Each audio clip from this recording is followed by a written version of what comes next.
Hello, everyone, and welcome to this episode of Langer at the Mic Live, this Habs post-game show here on Langer at the Mic Live. Montreal Canadiens, they lose another hockey game, another win, lose, win, lose, lose, lose, lose, win, lose, win, lose. Inconsistency continues tonight. They lose 4-1 against the Calgary Flames. I'm a little bit late on the stream tonight. I had a meeting halfway through the game, so I couldn't watch the third period in real time. I watched it after the fact, and honestly, I pretty much stopped watching after the late goal by Levo there. But man, this was a game like they just can't beat the Calgary Flames. Like, this is a problem. If the Canadiens want to make the playoffs, whatever it is, whenever they face the Calgary Flames, whether it's the Flames just having their number and playing really, really well against the Habs, or the Habs just having their worst games at the worst times against the Flames, which was kind of the case back early on in the season when the Habs coming off that 2 games or that second game in less than 23 hours in a different city, in a different time zone against the Flames. Like, that was obviously like a wash, more on the circumstance than the actual game. But then to follow that up on Saturday, back a couple months ago, with another bad performance, that was unacceptable. And tonight was also unacceptable. If there's one team the Canadiens have to beat this year, it's the Calgary Flames. The Habs, they have to beat the Flames from here on out to the end of the season, and they only have one win against them through, 5 games now? 1, 2, 3, 4. Yeah, through 5 games against the Flames, the Habs only have one win. And we can say that this was a little bit on puck luck early on. Habs got some bad puck luck early on with 2 posts, or 1 post by Josh Anderson. By the way, that was Drouin. Has been struggling lately. Drouin has been really struggling lately, as we all know, the last couple of games. He's had some instances, but overall, he's just not contributing enough. Obviously, we know just the 2 goals he has, but and he had the nice assist. Okay, he had the nice assist on the power play on Suzuki's goal the other game, but overall, he's just not contributing enough. But early in the game, he made a really, really nice play to force a turnover in the neutral zone, made a beautiful pass, waited just enough time for Kotkaniemi to drive to the middle of the net and wait for a passing lane to open to Josh Anderson. Fed him beautifully. Anderson ripped it on Jacob Markstrom, but right off the crossbar, not bar down. Bar out, not bar down. So that's a little bit of puck luck early. And then, look, the Habs lose not 1, not 2, not 3, but 4 faceoffs in a row. It was Kotkaniemi, it was Danault, who lost the first 3. I forget exactly in which order. I think it was Kotkaniemi, then Kotkaniemi again, then Danault. But here's the thing, though. When you ice the puck and you just put your 2, I'm trying to remember if was it icing that maybe forced Suzuki to take that faceoff late. I don't think so, because Allen had to make a couple of saves there Allen cover it up a few times, because the Habs lost 4 faceoffs clean, and the Flames got 3 or 4 good looks on Jake Allen, and he had to make some really big saves off those shots and cover it up and face off again, lost face off again. All this to say, 4th face off in a row. When you've lost 3 in a row cleanly, you put your worst face-off guy out there to take the face-off. If that, again, I must pardon myself. I don't know if that was icing or not, but if it was not icing, and you had the option to put Kotkaniemi, Danault, Suzuki, and Stahl, and you choose Suzuki, who's your worst face-off guy in that instance, to take the face-off after losing 3 face-offs in a row cleanly, that's on Dominique Ducharme. That's on Alex Burrows. That's on the coaching staff. That's a bad coaching decision. And surely enough, it ended up in the back of the net from Noah Hanifin, shot from the point. A lot of traffic in front. Jake Allen didn't really see it, and it beat Jake Allen. And that was just a really, really bad first period overall. I mean, look, it happens. The Leafs were really, really bad in the first period against the Habs the other night, and the Leafs pushed back, but the Habs did not push back the way the Leafs did. And early in the second period, it's like, I'm thinking here, like going into the intermission, I'm like, man, you got to figure it out now. Like, figure it out this intermission. The fact that the Habs are only down by 1 after that first period was a win, in my opinion. Was a win at that time. The fact they're only down 1, and they had a chance to figure it out and play a much better second period. But the Flames, right off the bat in the second period, got set up in the offensive zone and got another goal. And this time was the Danault line, the Danault, Byron, and Tatar line with Petrie and Edmondson just hemmed in their zone. And Mark Giordano, another shot, almost the same thing from the first goal that Hanifin scored, shot from the point, traffic in front, off just poor defensive zone play, just not being able to break out and not blocking shots, not getting in shooting lanes, and just having a bad start to the period, which is unacceptable. Whether that's on the leadership group or the coaching staff, whatever, take your pick, but that's just unacceptable and that can't happen. And yeah, just the Danault line, I feel like up until midway through the second period, the forward lines just could not get into rhythm. I like the lines tonight with Armia on the right wing with Danault and, or sorry, it wasn't Danault, it was Suzuki and Toffoli. On paper, that looked pretty good. But tonight, I feel like the best line, at least through two periods, was, again, the Kotkaniemi, Drouin, and Anderson line. It's more the Kotkaniemi and Josh Anderson duo. Kotkaniemi played 15 minutes, 57 seconds. Did he lead in ice time for centers? Danault was first. Suzuki had... Okay, yeah, so Kotkaniemi was third, but still 15 minutes, 57 seconds, pretty good. But the Danault line wasn't the same as it was last time. The Danault line against Matthews, Marner, and Galchenyuk, that top Leafs line, was unreal last game on Monday. Tonight, they were brutal. They weren't the same tonight. But then we get to saw a little bit of Brett Coffee Kulak, because that was just a really, really nice play that that Kulak off he tried to lead the rush or made a pass that kind of missed, and then Drouin picked it up, but Kulak followed his pass because I think he had a forward support backing him up in the D zone there. So Kulak followed his pass in the neutral zone, and Drouin fed Kulak, or Anderson, I think it was Anderson or Drouin. It was Anderson that got tripped, and eventually Drouin fed Kulak. So again, Drouin is still getting assists, even though he hasn't been playing really, really well. I'll get a little bit more on Drouin a little bit later, but still, Kulak, great play to use his speed to join the rush and take it essentially on a breakaway and put a shot, low blocker on Jacob Markstrom. And that gave the Habs some life. And the Habs pushed back a little bit in the second period. The Habs started playing a lot better in the second period. You had, I think it was Suzuki that started playing with Anderson and Toffoli, which I was okay, whatever, sure.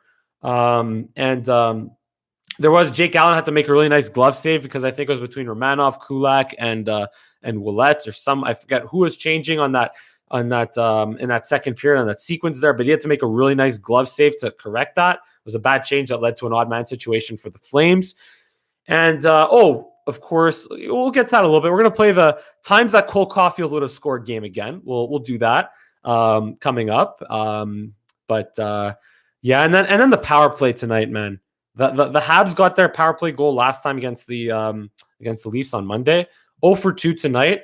The first power play wasn't so bad. They got the Suzuki line out there with Weber and Toffoli and who's the other, and Drouin. And they got some. I feel like at the first power play they set up a little bit better. At least, yeah. Was it the first one? Yeah, or early on. Yeah, because I was watching it a little bit out of sync. Anyway, so I feel like they got some okay looks on the first power play, but what was terrible is the second Rasmus Anderson penalty for interference late in the penalty. The Flames are all over the Habs shorthanded late in the period. When the Habs on the power play late in the period, chance to tie it up late in the period, going to the intermission with a tight hockey game, and instead they give up multiple shorthanded chances to the Flames. And then they don't even get set up. They don't even get set up in the beginning of the third period. They didn't even get set up, and that was also because of a Drouin turnover and just because they were completely out of sync on the power play on the especially the second power play. The first one, I feel like they got kind of set up, but still the shorthanded chances that the Flames got. Again, this was a few hours ago before my meeting, so I was a little bit. I was watching a little bit out of sync here, but yeah, just the power play. Bottom line, needs to be better. 2 goals in the now, 8 games since the COVID break? That is unacceptable. Unacceptable. More on that a little bit later, though. Third period after that, though, still the Habs kind of got there. It was a bit more evenly matched in the third period. Shots were exactly 9-9 in the third period. Tied. And Eric Stahl, by the way, who has not been kind of great. I mean, he's been okay, but not really doing much. But he had a nice shot on goal. He had a nice low shot that kind of surprised Markstrom, that gave up kind of a rebound chance, but the Flames cleared that pretty quickly. Byron took a cross-check on Giordano in the third period. The Habs survived that, although there was a call that could have been made maybe when Toffoli was interfered along the Flames bench there when he chipped the puck in, and forget the Flames defenseman in the play there because, again, I have to take better notes, but Toffoli got a little bit interfered along the boards there. And then he had a nice Kotkaniemi shot, toe drag shot. Kotkaniemi was shooting look, he's finding ways to get the puck on net. Give him credit. But at a certain point, Kotkaniemi just have to start producing. But I feel like right now he is still, him and Danault are the best centers on the Canadiens. And then also shout out to Jake Allen, who had to bail out Corey Perry for a really bad turnover on Johnny Gaudreau in the third period. A rare bad play by Corey Perry this year. Turn it over. Johnny Gaudreau stripped the puck, but Allen made a really nice save. But then here was the play of the game, the misplay of the game that essentially made the Habs, just completely took away all chances of the Habs winning.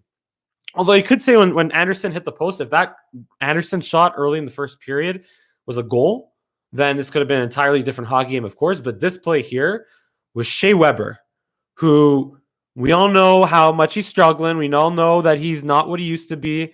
At least he's playing 21 minutes a game and not 25, 26 minutes, because that's what I think Petrie had. Petrie, 21 minutes, Edmondson, 19 minutes. So look, at least the defensemen were pretty well used or balanced pretty well. And I like the way Romanov played at 18 minutes. And I even found Ouellette played pretty well at 16:56, around 17. I feel like Ouellette played pretty well tonight. But, man, that Weber play at the third period that led to the Flames goal. So, first of all, he completely misses his pass. I don't know if he was dumping it. I don't know if he was trying to ice it. I don't know what the heck he was trying to do. Completely misses his pass to Philip Danault. Danault, who was going off for a change also, so he couldn't really get back involved in the play. And then he loses his battle in the corner. Both him and Kulak lose their battle in the corner. Puck squirts loose, and Weber, with his stone 36-year-old feet, tries to swipe a backhand to nothing. Yeah, he's a right-hand shot. Backhands it to the middle, where Josh Lavo is just like, thanks, I'll take that, and come in on a breakaway and score on Jake Allen. That can't happen from your captain. Like, I personally have been reluctant to over criticize Weber, because for a guy that plays 22 minutes of ice time per game, and the contract, blah blah blah, he's the captain. I get it, sure, but still, to be an everyday 22-minute defenseman in the National Hockey League, it's still worth something. It's still worth something, and Weber, he's playing like I'm reluctant to criticize him. But when he pulls that crap, where two bad turnovers that lead to the back-breaking goal by the Calgary Flames, that is unacceptable. Like, that is completely unacceptable. Although I think he was on the ice for the Kulak goal, so he wasn't. He was even in the plus-minus, which again is, you can look at either way. Like, you have multiple opinions on plus-minus stats, of course, but yeah, to me, like, that is unacceptable by Shea Weber. You cannot make that play as the captain, as the number 1, number 2 defenseman on the team. Like, that can't happen. And that's going to bring me to my next point now. And honestly, every one of these Habs postgame shows, these Habs postgame streams, here's where I'm going to really get into it. And I'm going to start sounding like a broken record on two things here. Number one is call up Cole Caulfield, as we all know, because we'll get into our when Caulfield could have scored segment.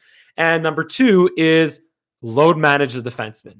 Every single game, win or lose, I'm going to keep saying the same thing. Cole Caulfield would make a difference. And load managing the defenseman from here on till the end of the season is going to be crucial. And the only way the Canadiens are going to have a chance to win a playoff to win a playoff game, never mind a playoff round. Because if Weber, Petrie, Edmondson are playing 20 minutes a game, 22 minutes a game, every single game from here on to the end of the season, 4 games a week till the end of the season, the Habs will be lucky if they win one playoff game. They'll be lucky if they win one playoff game. And I don't know if they're going to load manage. I don't know if Dominique Ducharme or Marc Bergevin or Luke Richardson, I don't know if they're going to load manage their defense. I don't know if they're going to do it. And I don't know and I know Weber and Petrie, they're going to be like, oh, I hate it. Weber's already said it already that he is opposed to it in one of the post-game or practice press conferences or Zoom conferences. I know Weber is on record for saying he doesn't want to be load managed, but you know what? I don't care about any of that. It's the best chance that the Habs have at doing anything in these playoffs if they make it there. Because who cares if, like at this point, who cares about Weber's ego and Petrie's ego and Dominique and Luke Richardson and Dominique Ducharme trusting them to play 20 whatever minutes a game every single game? Who cares about that? What matters is getting to the playoffs and winning in the playoffs. So you need to do everything you can to beat the Calgary Flames right now And when you're not playing the Calgary Flames, or you're playing assuming you do what you're supposed to do against the Flames, when you play the Ottawa Senators, when you play the Winnipeg Jets, even the Edmonton Oilers, because you're not going to catch them. You're not going to catch the Oilers, Jets, and Leafs, but you have to look out for the Flames. So when you're not playing the Calgary Flames, you got to selectively and systematically rotate Shea Weber, Jeff Petrie, Joel Edmondson in and out of the lineup, and give those minutes to Romanov. Maybe he's played games 20 plus minutes before Romanov. So he's not at the stage where he can handle it every single game, but from every now and then he can handle it. And you brought in John Merrill, you brought in Eric Gustafsson. So you have to load manage your defenseman. And again, I don't know if the coaches are going to do it, but it has to happen. It's the only way that if they don't do it, like I'm choosing, assuming the Habs play the Leafs in the first round, if they don't load manage Petrie, Weber, Edmondson, blah, blah, blah, and yeah, sure, Sherratt's going to come back. Sherratt skated today. I have to mention that, of course, as well. But if they don't load manage their veteran defensemen, they're not going to win. They'll be lucky to win a playoff game against the Toronto Maple Leafs. Maybe one. They'll get one win. They'll get dummied in five games against the Leafs if Weber, Petrie, and Edmondson are not fresh come playoff time, because they can't play 21, 22 minutes a game, 4 games a week from here until the end of May. They can't do it and win in the playoffs. It ain't going to happen. Not going to work. They have to load manage them. That's the first thing I'm going to keep harping about and keeping a broken record about. So you heard it here first. You've been forewarned that I'm going to keep harping on that. They have to be load managed. Number 2 is, again, call up Cole Caulfield. Hey, Marc Bergevin, guess what? The Laval Rocket, they had 2 games postponed due to COVID-19 against the Toronto Marlies. I think it was, April? I have it right here, April 15 and April 18. So it's tomorrow and Sunday.